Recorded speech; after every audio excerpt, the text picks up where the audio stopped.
Hello everybody, welcome to week 8, Toyah at home, it's Toyah day, and I've caught my husband with his trousers down. That's Mr. Robert Fripp. Oh, isn't he cute? He's so cute. We thought we'd start today with a real rock and roll number, and it's one of my favourite songs of all time. It's off In the Court of the Crimson Queen, and I adore this song. I never realised how it would take the audience by storm, but I discovered last year, as soon as the Toyah band and myself started on the road in Scotland opening with this song, we had an all-time winner. It's by myself and Simon Darlow, and it is the opening track to In the Court of the Crimson Queen for you today on Toyah Day. It's Dance in the Hurricane. Woo! Yeah!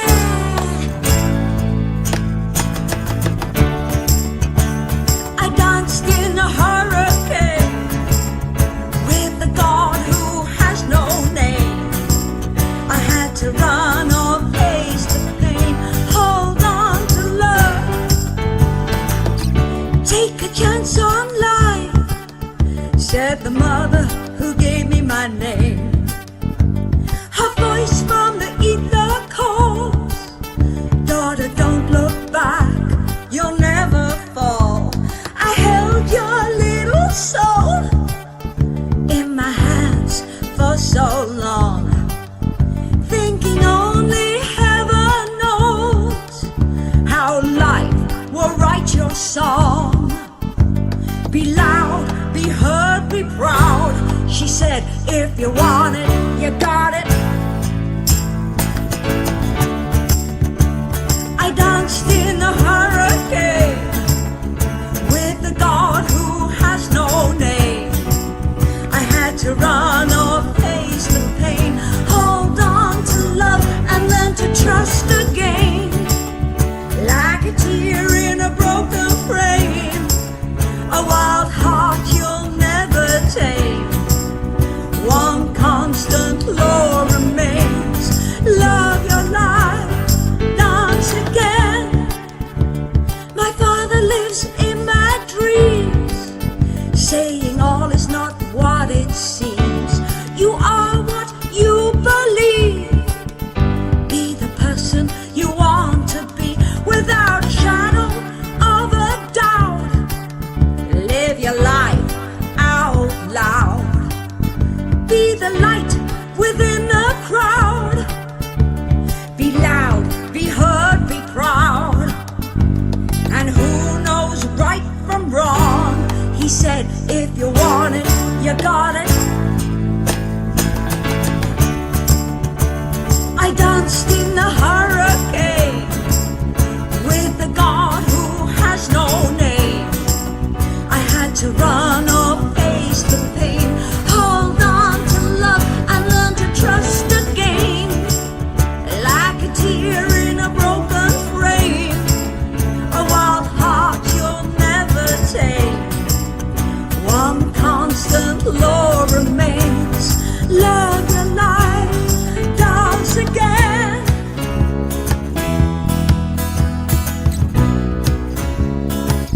Don't write my rules,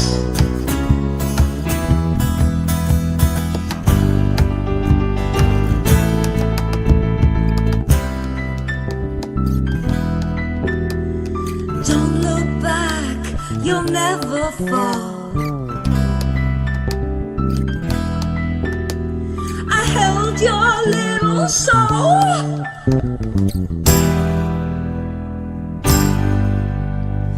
Yeah!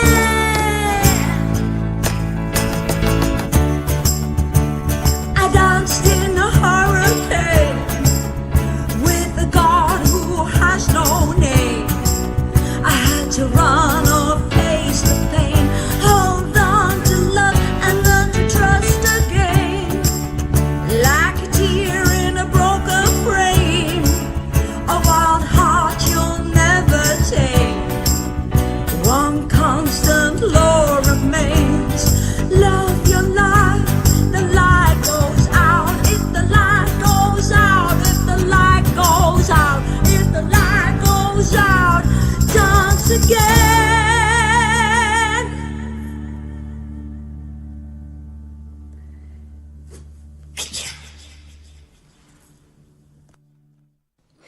Dance in the Hurricane from In the Court of the Crimson Queen, and thank you to the Toyah band for that.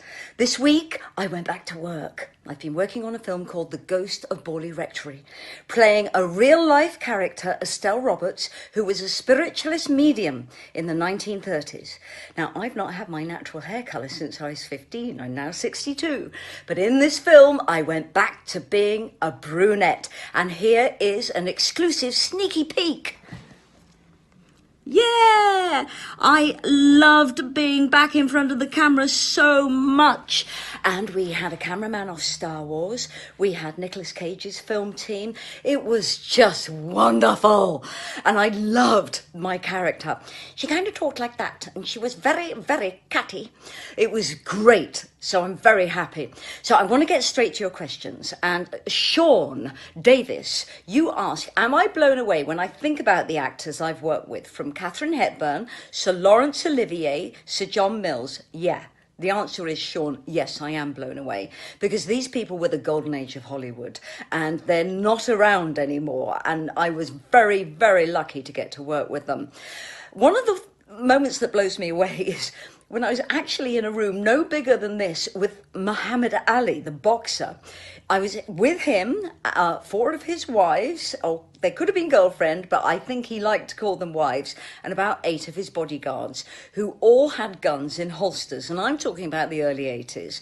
And we were at Capital Radio. We spent an hour together doing a program together. He was absolutely beautiful, divine, intelligent, loved talking, was gregarious. He did not play any kind of status games at all. He just happened to have this huge entourage, and I'm blown away by that memory. It was fabulous.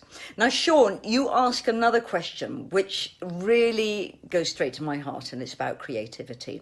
And how do I write a song? Does it come in bits? Do I have notebooks? Do I have melodies first? Do I have lyrics first? Well, Sean, creativity is fluid. So I want to show you something that I really enjoy doing. I love mapping on something on my computer called GarageBand, which allows you to cut and paste pieces of music together. So Simon Darlow, Robert Fripp and I have just done a 60-second song for a double album called Miniatures, where about 80 artists have all contributed 1-minute songs. So to get the ball rolling on this, I did a collage of lyric, sound and vocals so that Simon and Robert could think about what the finished piece should be like. And I just want to play you a snippet of this as an example. This is how I write humans music. So this is Future Dreaming, all copyrighted, all out there, all delivered to the record company. So this is my GarageBand frontage, and this is Future Dreaming. Sapiens won't be saved, but the aliens save the day. What goes comes around, take my number, take it down. What goes comes around, space and sound, time to time. So that went to Simon and Robert Fripp, and they could decide how that inspired them, and we took it from there.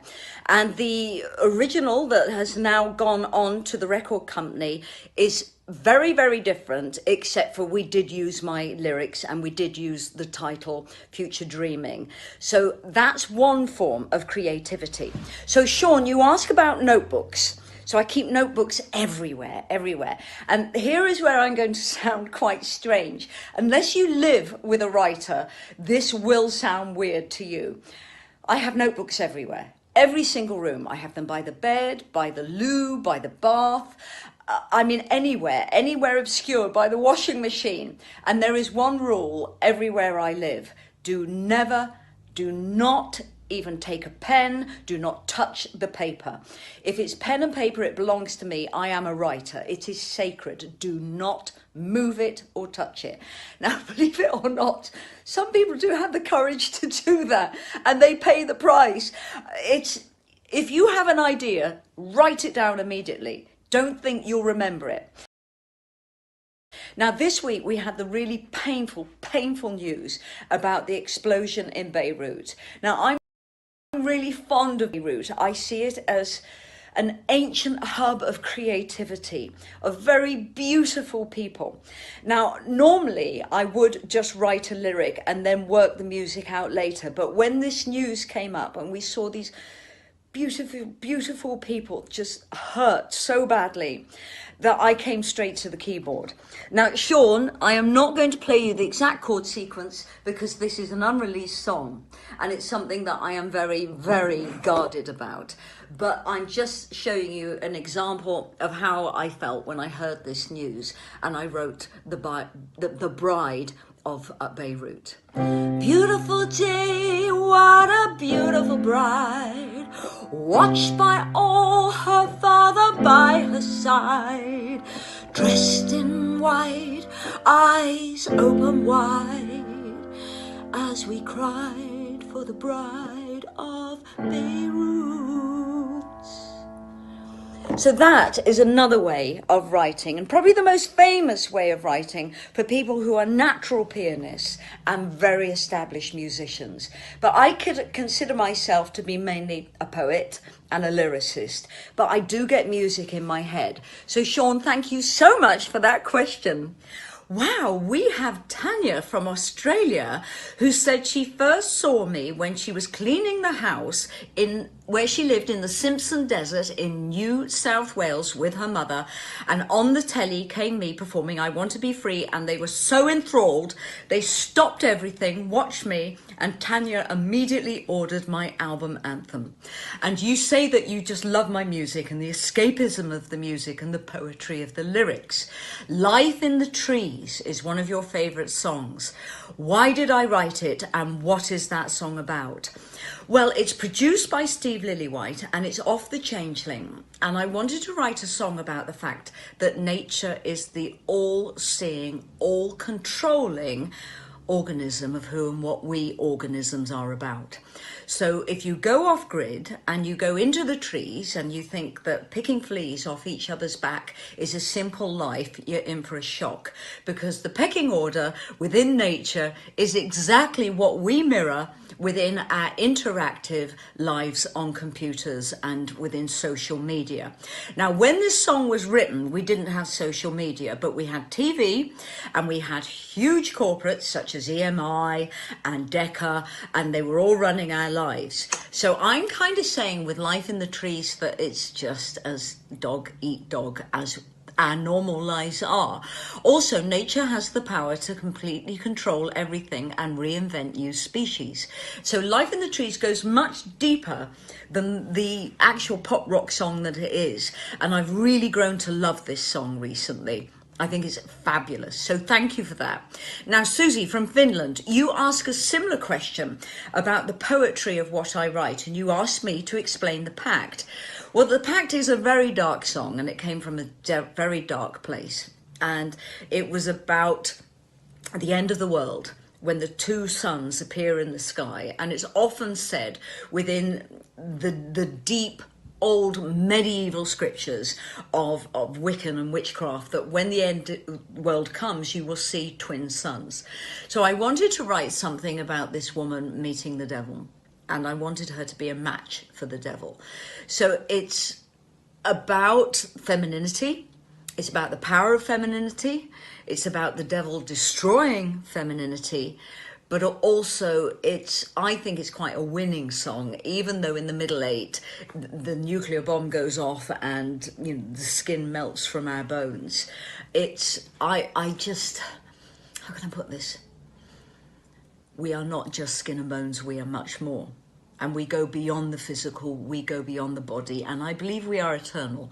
And I think the devil is fixated with the flesh. So we can conquer the devil eventually. So it is actually a very deep song. It's also a really great song to perform live because of the drama, because of the theatre, very much in honour of bands of the 70s that did involve a lot of theatre, right from Alice Cooper to Alex Harvey, where the singer was allowed to be the kind of MD and the performer.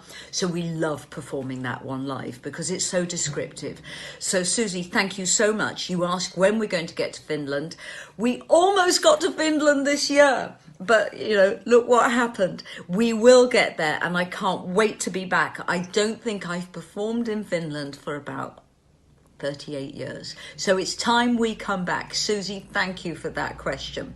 Matthew Phillips, you ask, your music has always had an otherworldly quality. Are you channeling information from other realms? Where do you think the energy and the inspiration comes from? I don't know where creativity comes from, Matthew, but I definitely say it doesn't all come from us. And I really do believe in morphic resonance. So for a really scientific exclamation of morphic resonance, just look it up on Google.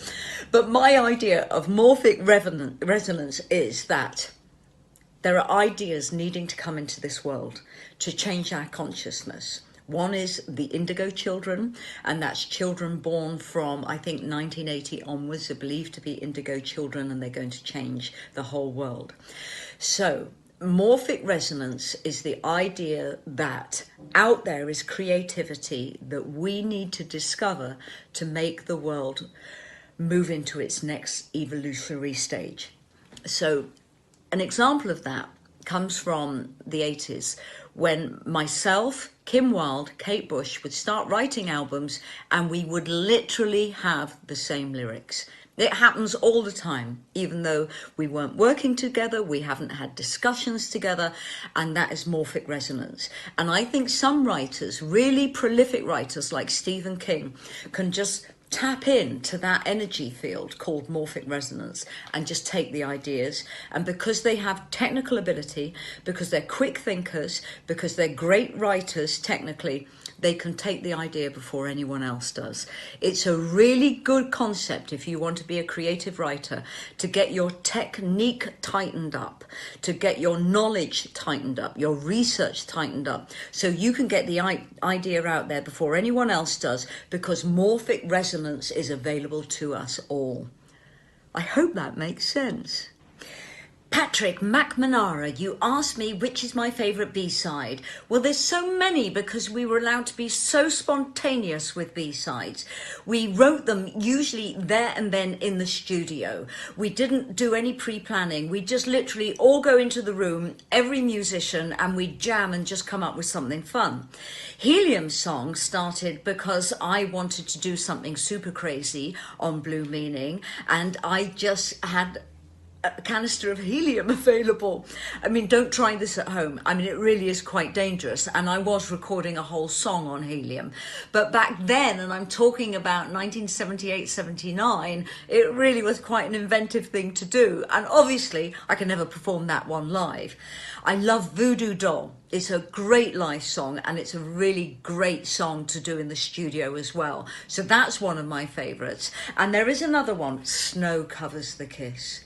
It's a beautiful song. It should have made it onto Minx.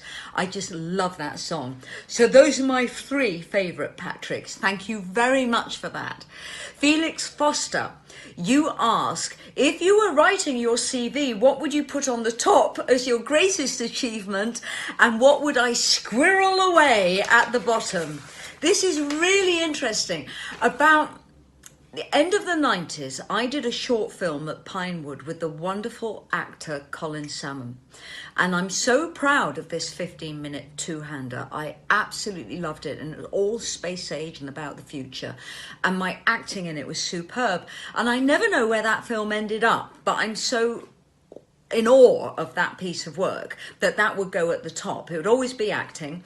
I think for writing, it would be Sugar Rush, Strange Tales, and then it would be In the Court of the Crimson Queen. And in this order, it would probably be Sheep Farming, Blue Meaning, Changeling, Anthem. They're very dark albums, and of course Love is the Law. And if I was squirreling something away, I'd probably too many programs in the early noughties about plastic surgery.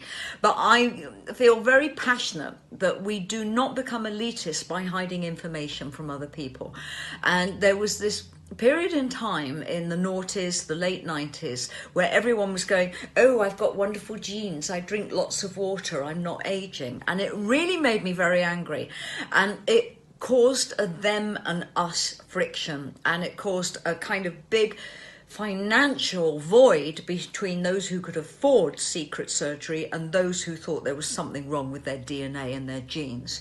And I came out, I wrote the book, Diary of a Facelift, and I did lots of TV kind of expelling all the myths, because I felt it was really unfair to women. It made women so miserable that they didn't know how to stop aging, and we needed to talk the truth. Now today, everyone talks the truth. You have it all over social media, you have it all over the tabloids, and it's now kind of, you can choose whether you do or you don't, but at least people have knowledge about it. But I wouldn't put that at the top of my CV by any means.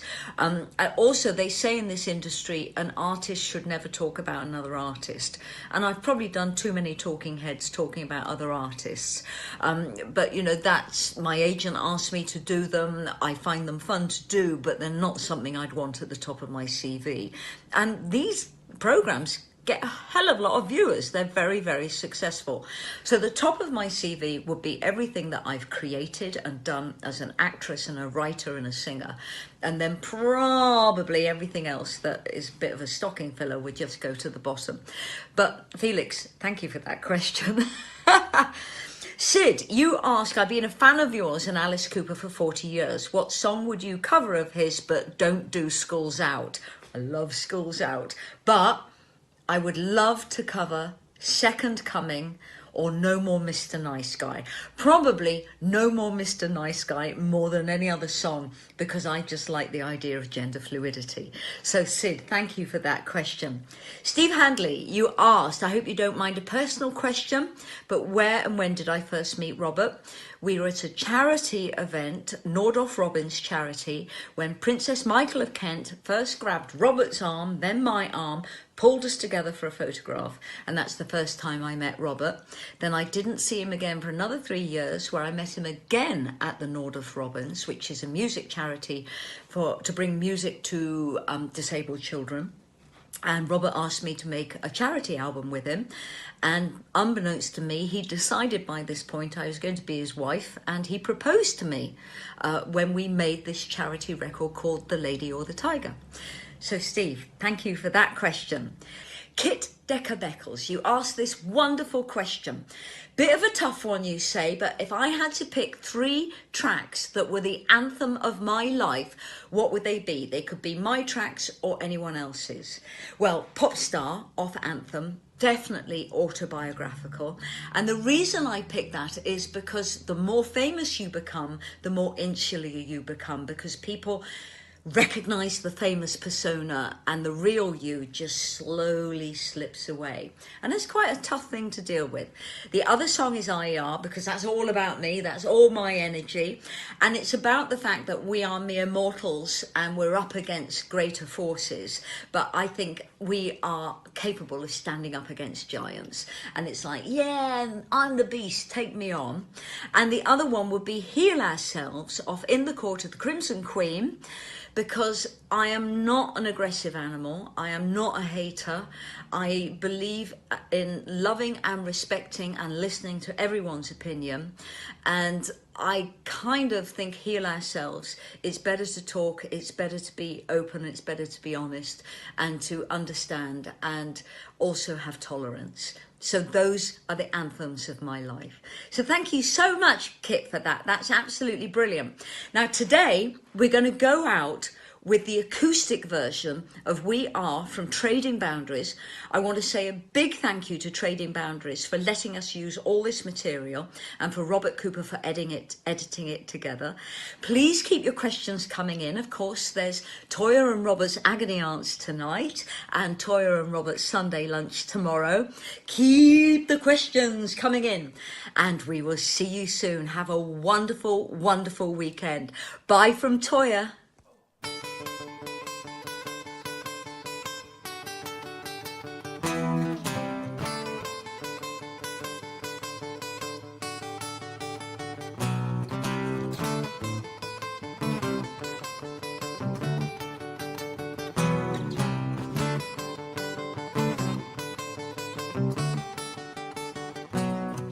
This is a word in your